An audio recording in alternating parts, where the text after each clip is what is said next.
and welcome to Diaspora Network, the show that showcases Nigerians doing great and amazing things in other parts of the world. On this show, meet Professor Frank Chinogwundo, a renowned consultant urologist at the Royal London Hospital in the United Kingdom. He's on a mission to save black lives from prostate cancer. Also, we bring you Nigerian doctors who are thriving in the diaspora and why they're doing that. And we also bring you the statistics on Nigerian medics in Europe, America, and the Middle East. It's all coming up after the news of the week. Actor, performer and director Femi Olutoye Jr. has become the first person of colour to oversee an opera production for one of the UK's 5 leading companies.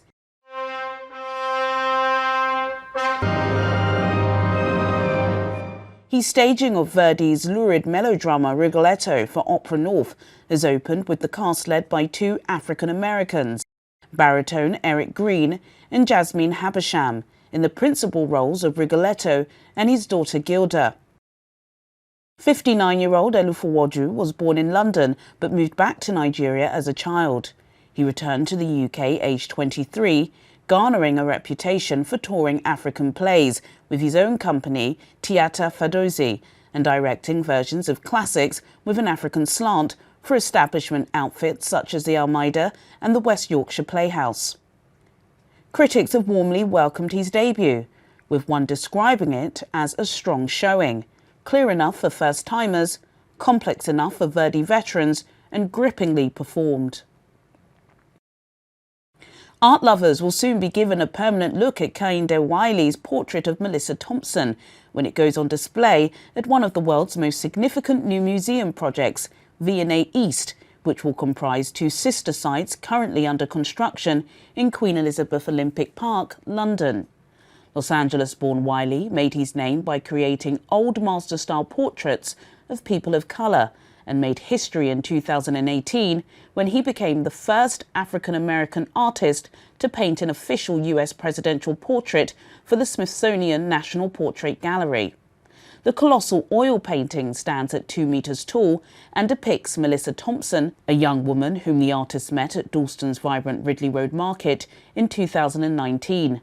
Thompson said, "It was such a surreal moment when Kehinde Wiley approached me and asked to take my portrait. I never thought I would end up in a museum. His work is so unique and powerful. It was a really life-changing thing for me." The V&A's new site in Stratford is set to start opening in 2024.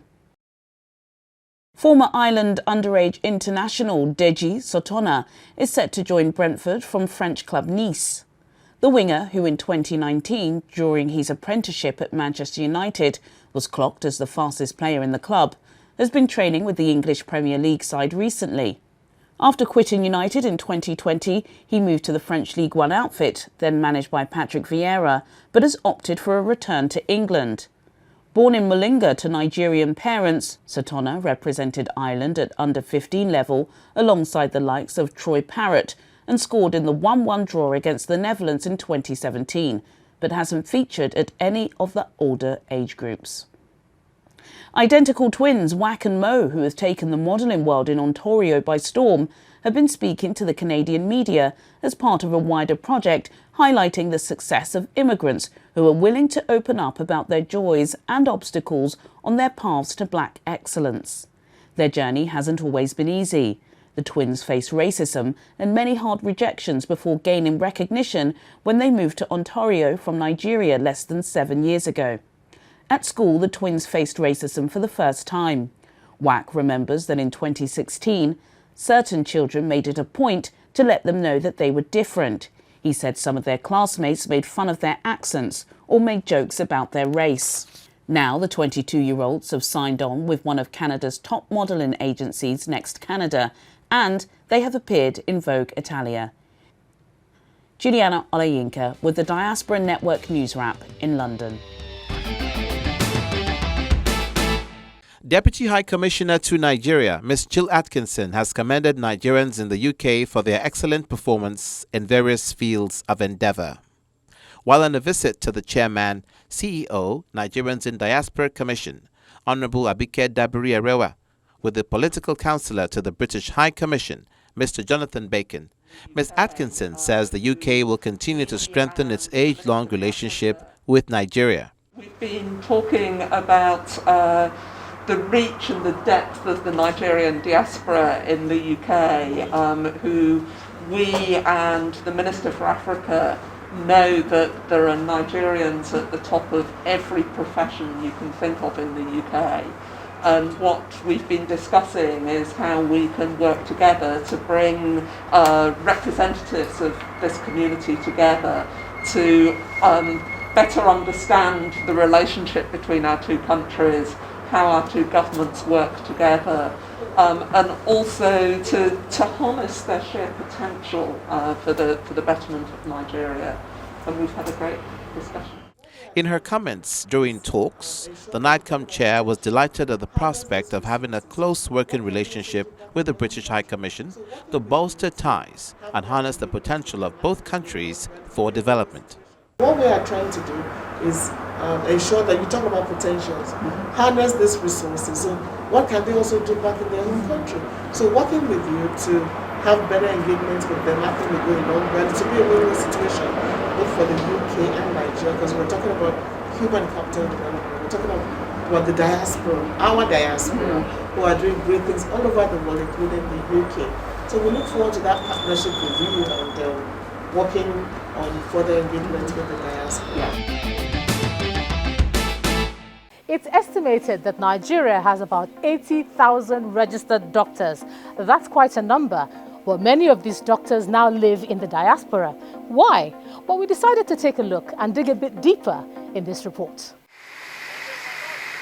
The World Health Organization recommends 1 doctor to 600 patients for countries to deliver on healthcare services. While most developed countries say they are well on the path towards attaining the milestone, others are still trying to meet the target. Nigeria is one of such countries, and health experts say it is largely because of a spike in movement of doctors to other countries for better opportunities. Current resettling patterns, as described by different bodies, show a rise in the number of doctors moving from low and middle-income nations to high-income countries. With the United Kingdom, the United States, Canada, Australia, Saudi Arabia and United Arab Emirates as a more popular destination countries. Statistics by the British General Medical Council show that over 4,500 Nigerian-trained medical doctors have moved to the United Kingdom to practice in the last 6 years. This figure is likely to rise as the UK Department of Health and Social Care in a press statement recently announced plans to expand its health and care visa scheme to recruit healthcare workers because of the growing effect of COVID-19 and workers' shortage, a package which comes with an enticing salary. Search for better remuneration and better working conditions are some of the factors driving the shift. About a week ago, 805 new Nigerian doctors have joined the UK workforce. And I mean, I'm talking to a lot of my friends in the UK workforce who are Nigerians. There's a certain town where a certain child I know lives, that 2 years ago, there were 2 of 5 black faces in that town. Now, there's a whole class from OAUTH. There's a whole class, R5, who have now relocated to that town. How do you want to build a health sector without doctors, without nurses, physiotherapists, pharmacists, medical lab scientists? How do you want to do it? How would there not be work stoppages? How would there not be dissatisfaction in the health sector? But the Minister of Labour and Employment, Dr. Chris Ngige, says the country has more than enough to meet the medical demands of Nigeria's huge population. I know of my doctor in America. He has a facility in Imo State now. He has about 4 facilities in Maryland where he is practicing. And so you tell me that there's a brain drain. Yes, he has gone there. In fact, he left in the 80s, yes. We were medical school together. I know a couple of them. And they are setting up centers back home here. And in their centers, they have CAT scan, they have MRI scan, they have other scans, which even the government hospitals cannot maintain. Although many agree that brain drain is a long-standing phenomenon, it is also often claimed that the substantial benefits it brings also have the potential to balance or even outweigh the negative consequences. Recent literature emphasizes the possibility of a beneficial brain drain through education incentives offered by resettling prospects. Other advantages of brain gain for Nigeria are knowledge transfer and an increase in remittances, which the World Bank predicts to be at $17.6 billion in 2021, marking a 2.5% rise from the $17.2 billion recorded in the previous year. Based on these statistics, Nigeria is slowly becoming one of the top recipients of remittances in the world. Gaining international experience in developed countries also avails migrating doctors vital skills for professional and personal development, and in cases of return migration, they bring back new ideas and learning, which go a long way to improve a country's health sector. Although Nigeria is yet to attain the required benchmark for doctors and patients ratio, as well as other setbacks in the health sector, the federal government says it has recorded a remarkable improvement in the system, but it is acknowledged that if an improved healthcare system is to be achieved, then better funding for the sector is critical. Nigeria appears to be an exporter of medical practitioners to many of the countries of the world, but many of them are making giant strides and doing huge things. Let's take a look at some of them. Born to Major General Olufemi Olutoye and Professor Motayo Olutoye, Dr. Oluyinka Olutoye was introduced early in life to strive for excellence. He had his primary and secondary education in Lagos and went on to get a medical degree from the Obafemi Awolowo University in Ile-Ife, followed by a PhD in anatomy from Virginia Commonwealth University in Richmond, Virginia. He completed his residency in general surgery at the Medical College of Virginia Hospital and his fellowships in pediatric surgery at the Children's Hospital of Philadelphia and the University of Pennsylvania School of Medicine in Philadelphia, Pennsylvania. Dr. Olutoye gained global acclaim in 2016 when he led a team of doctors who successfully operated on an unborn baby at 23 weeks who had a rare tumor at the base of her tailbone. The baby was removed from the mother's womb, operated on, and restored back into the womb, and was eventually born at 36 weeks old. With all his achievements, Dr. Oluyinka Olutoye shows no sign of slowing down and continues to save lives, as he believes that the excelling character his parents helped him inculcate as a child has endured till now. Tito Daodu was born in Nigeria and moved to Canada when she was 8 years old. She grew up in a rough neighborhood in Winnipeg's inner city and found early mentors at West Broadway Youth Outreach, a local drop-in center for kids, which spurred her to become a voice for children and youth. Dr. Daodu attended medical school at the University of Manitoba and went on to complete a residency and fellowship in Calgary. As a medical student, she co-developed a project in Tanzania focused on adolescent gender and reproductive health. She was recognized in 2019 by Avenue Calgary magazine as one of the top 40 people under the age of 40 for her contributions to humanity. She was also recognized by the American Pediatric Surgical Association as the first black female pediatric surgeon practicing in Canada. Dr. Daodu believes that by helping those with the least access to good health care, she does a service to the entire system.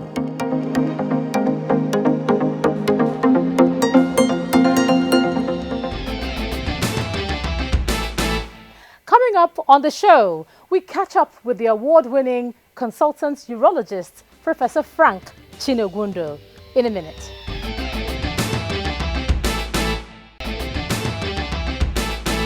There you have it. Welfare, remuneration, opportunities, infrastructure. These are some of the issues that we talked about on our trip to the Royal London Hospital. Let's take a look. This is the Royal London Hospital, a renowned international teaching institute right here in Whitechapel, east of London. Now, it's not only known for its treatment of accident and trauma, but also for the diagnosis and treatment of urological disorders. And it's here that we find the award-winning Nigerian-British Professor Frank Chinogwundo. This professor is on a mission to save as many black lives as possible from prostate cancer. He's a very busy man, but our cameras followed him. We took a look at his life, at his walk, and of course his altruistic mission. We find the professor making his way into the hospital, granted a royal title by Her Majesty Queen Elizabeth II in 1990 to celebrate the 250th anniversary of its opening on the Whitechapel site. Professor Chinogwundo has been a surgeon here for the past 25 years and is practically a part of the furniture. He dashes up to the urology suite for what is going to be a busy clinic day. A quick stopover to take one last look at his schedule and make some last-minute calls. Hello? Probably tomorrow. Then it's down to the 5th floor to get into his scrubs. We are not allowed past the theatre.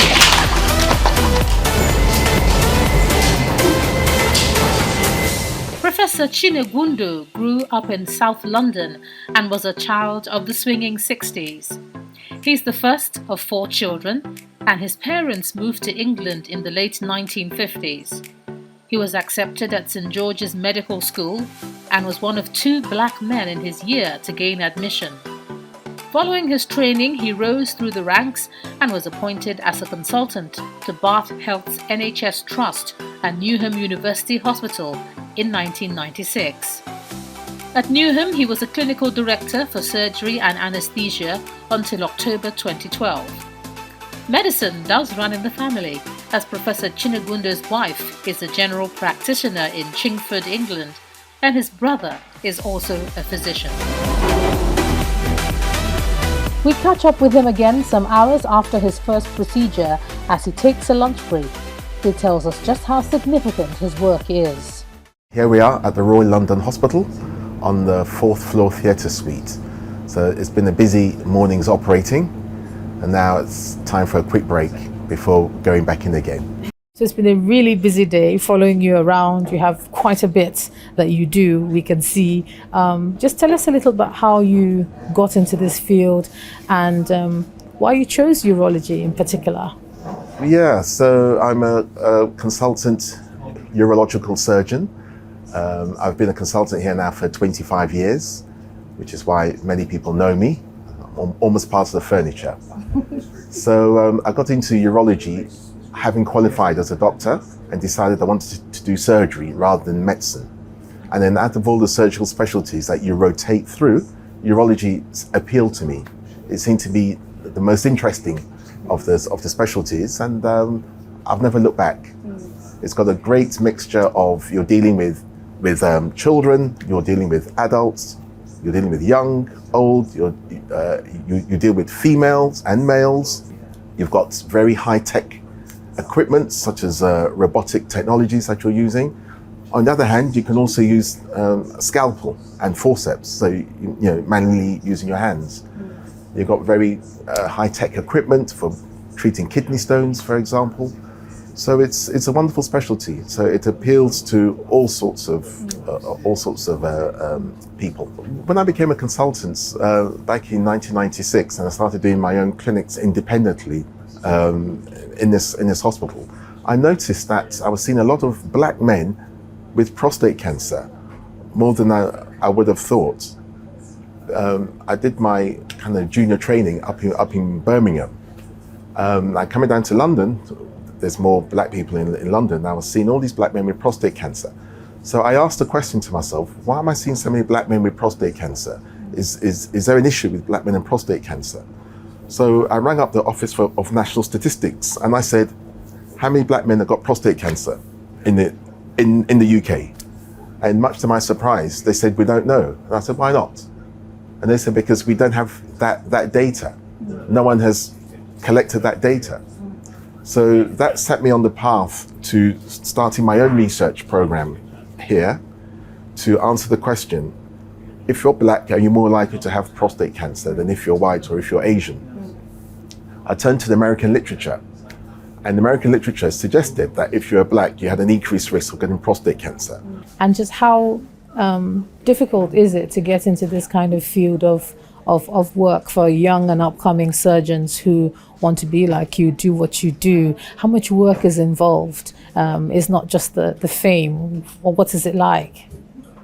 Yeah, I say that you need to be interested in the subject. You know, there's no point, and you would run out of steam very soon if you didn't have a genuine interest in whatever topic it is you want to study.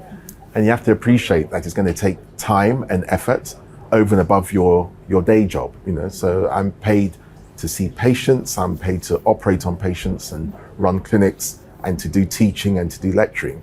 I'm not paid to do research, so it's something that I do in the time that I can carve out, you know, for myself.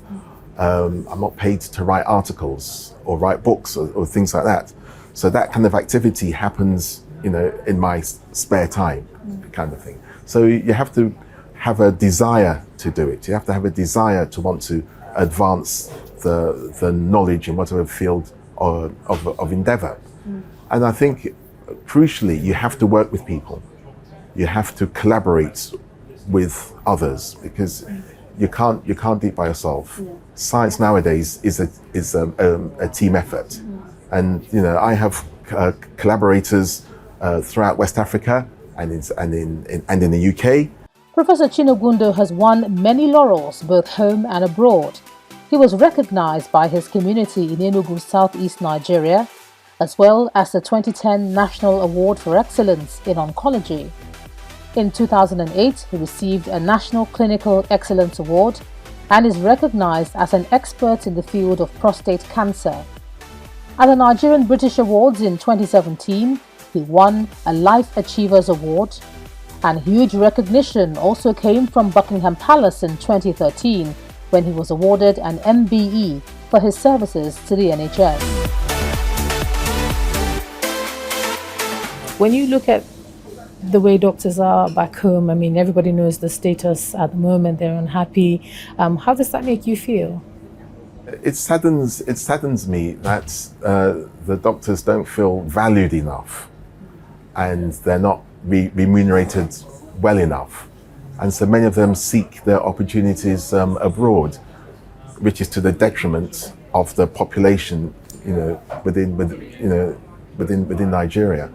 You know, I mean, I spent quite a lot of time in Nigeria. In fact, even when I was a medical student, I spent some months at Lagos University Teaching Hospital. And even then, and it's the case now, the students then and the doctors now are very, very dedicated, very good knowledge base. But the surroundings and the kids they're given to work with and the workload is not conducive to giving of their best.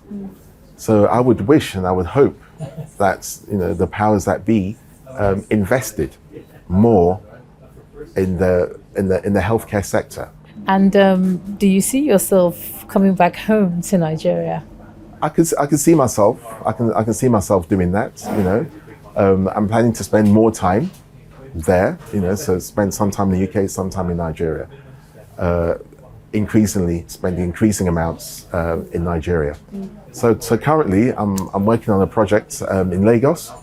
I'm trying to introduce this treatment for prostate cancer called brachytherapy, where with men with early prostate cancer, you can implant radioactive iodine seeds into the prostates, where these seeds lodge, give off radiation, and it destroys the prostate cancer. So you don't need to have major surgery to remove your prostate gland. You don't need to have 6 weeks of external radiation. You can just have a day case implantation of these radioactive iodine pellets.